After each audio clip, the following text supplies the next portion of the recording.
In today's headlines, Hung King's Commemoration Day once again demonstrates Vietnam's national unity.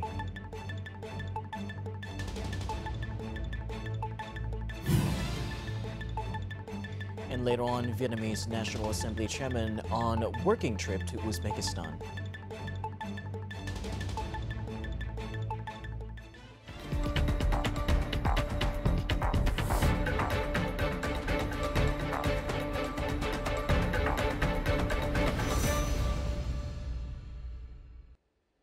Hello and welcome to today's headlines, our bulletin keeping you informed on the most notable news of the day. You're with me, Dylan Lay, and on the top news of today's hour, on April the 7th, the 10th day of the third lunar month, is Vietnam's Hung King's Commemoration Day. This national holiday honors the Hung Kings, who are revered as the founders of Van Lang State, the first Vietnamese state in history. State President Lương Cường and other high-ranking party and state officials attended a commemorative ceremony in Phu Thọ province.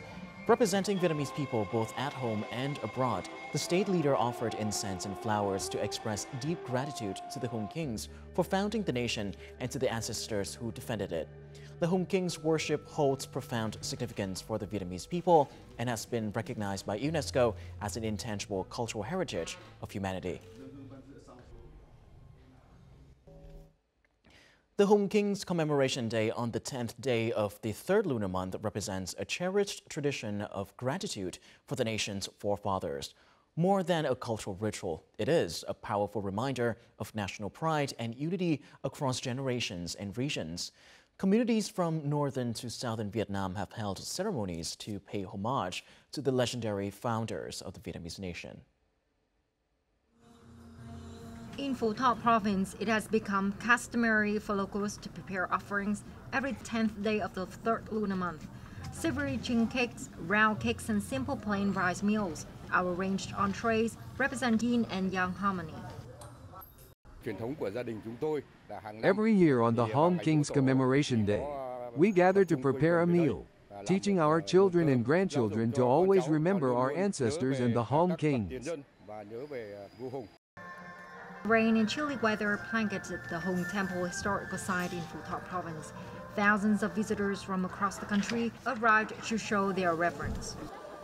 We left home at midnight and arrived by 5 a.m. Though it was rainy and chilly, our hearts were filled with joy, and any weariness disappeared. In the Mekong Delta, residents of Cần Thơ City can now also pay tribute at a dedicated Hung King's temple. Today, we choose to wear áo dài, which features the national flag with a gold star. This day is a solemn occasion for us to remember to always love our homeland. The Hung Kings founded the peaceful nation that we have today. I'll try my best to study well and uphold the proud, patriotic traditions of the Vietnamese people. Wherever they may be and whatever they may do, millions of Vietnamese never forget their roots. For generations, the worship of the Hung Kings has been a living symbol of the enduring strength of national unity. While attending the 150th General Assembly of the Inter-Parliamentary Union, IPU, National Assembly Chairman Trần Thanh Mẫn held bilateral meetings with foreign leaders and parliamentary representatives from several member countries. The top Vietnamese legislator also visited Tashkent State University of Oriental Studies. More on these activities in the following. The Vietnamese top legislator and his spouse visited the Tashkent State University of Oriental Studies on Monday. They met with local lecturers and students studying the Vietnamese language during the meeting. As one of UZBEKISTAN's most prestigious and long-established universities, the institute has extensive international cooperation programs with academic institutions and research centers worldwide, including Vietnam. Also that day, the Vietnamese National Assembly chairman received the chairman of the Committee on Interethnic Relations and Friendly Ties with Foreign Countries Sarif Kakraman Ramatulovich and president of the Uzbekistan-Vietnam Friendship Association Mukhamadov Alisher Rustamovich in Tashkent. Regarding the bilateral relations between Vietnam and Uzbekistan, the top legislator affirmed that Vietnam attaches importance to the role of Uzbekistan in the Central Asian region and wishes to develop traditional friendship and multifaceted cooperation with Uzbekistan.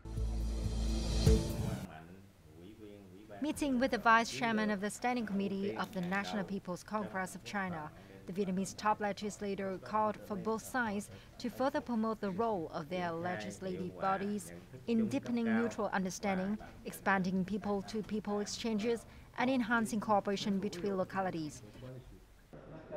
In his meeting with the IPU Secretary General, the top legislator also requested continued support from the IPU in promoting and monitoring Vietnam's progress towards achieving the Sustainable Development Goals and fostering innovation and digital transformation in parliamentary activities. Tax collections from e-commerce businesses are on the rise, with total revenue reaching over $1.33 billion in the first quarter alone, a significant 19% increase. Over the past 3 months, the tax authority's e-commerce portal has supported more than 55,000 individuals and businesses in registering taxes, filing returns, and making payments. As a result, the government collected nearly $15.9 million in taxes. The portal's top tax payments contributors were Hanoi, Ho Chi Minh City, Nam Định, and Bắc Ninh.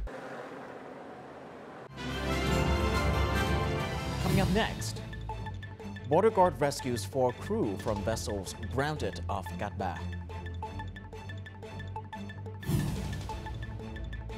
And later on, Vietnamese earthquake rescue teams complete mission in Myanmar.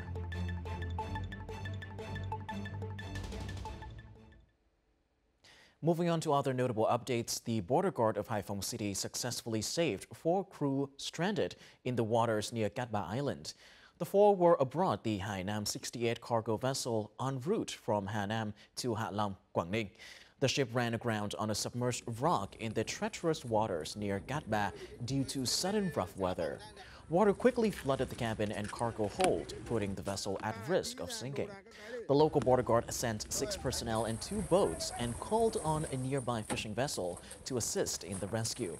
By 10 p.m. last night, rescuers reached the scene and swiftly evacuated the 4 crew members onto safety.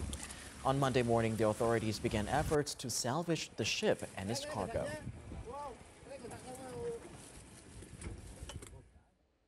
Myanmar has concluded its search and rescue operations and is moving to reconstruction after the recent earthquake.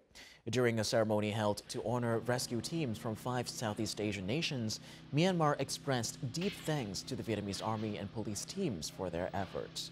Over 8 days, Vietnamese teams comprising more than 100 officers and soldiers rescued 1 person and found 30 bodies. Vietnam also delivered over 40 tons of food and rescue equipment. As reconstruction begins, Vietnam will continue providing dry food and tents to support recovery. Many aquaculture farming households in Kiến Quốc Commune, Kiến Thụy District, Haiphong Province have yet to receive any financial assistance for their damages they suffered from Typhoon Yagi.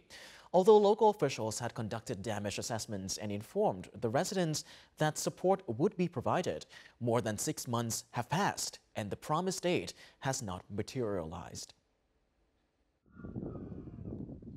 Following the typhoon in September last year, this fisherman's family lost nearly 3 tons of fish that had been raised over 4 years and were valued at nearly 4,000 United States dollars. At the time, both village and commune officials came to measure the area and assess the damage to calculate support for households to purchase fingerlings and resume production. However, since then, no support has been received. We've been waiting, but nothing has come.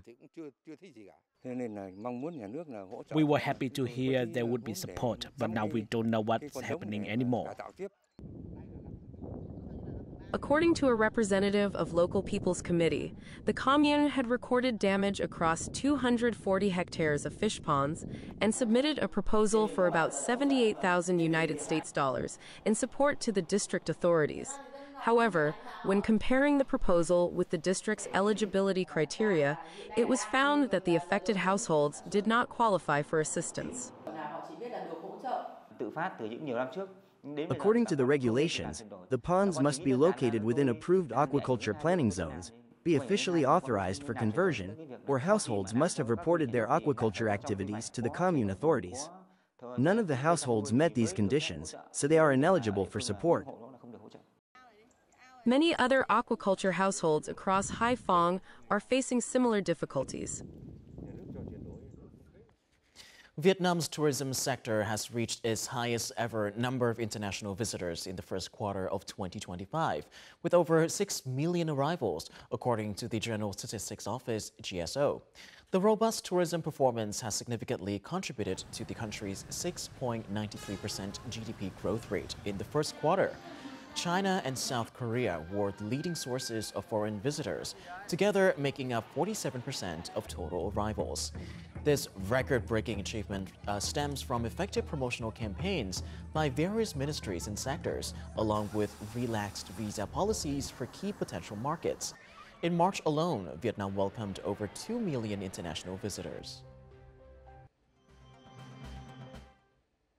Up next, let's have a look at the weather forecast.